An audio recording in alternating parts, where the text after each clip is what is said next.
Hello mga lods, hello mga boss idol, welcome ulit dito sa ating munting channel Dan Mix TV.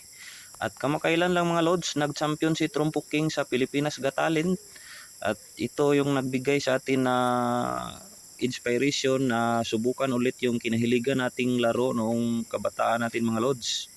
Nagsimula akong maglaro ng trumpo ay grade 2 at grade 3 ako mga lods. Siguro nung taon yun ay 1997 o 1998. At nung nag-grade 4 ako mga lods, ay doon ako nagsimula na mag-exhibition ng trumpo. Magpakita ng iba't ibang trick sa pagtutrumpo mga lods.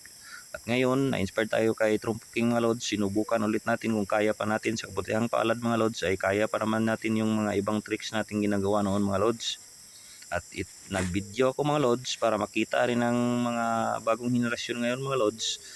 Makapagbigay tayo ng inspiration, dagdag inspiration sa mga bagong henerasyon na subukan yung tradisyonal na laro na pagtutrumpo mga lods.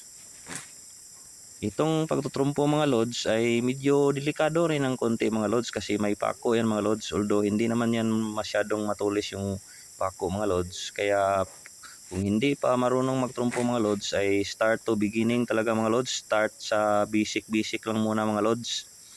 Start sa pagpapaikot ng trumpo, tsaka na mag-exhibition kapag nagmaster ka na magpaikot ng trumpo mga lods para safe din yung pagtutrumpo natin mga lods. Kailangan safety first mga lods sa paglalaro ng trumpo. Yan yung maipayo ko sa mga bagong kabataan na magplanong magbabalak na maglaro ng trumpo mga lods. Pasensya na sa ating pagsasalita mga lods kasi Bisaya tayo mga lods. Dahil hindi tayo magaling din sa Tagalog mga lods. Maraming salamat mga lods.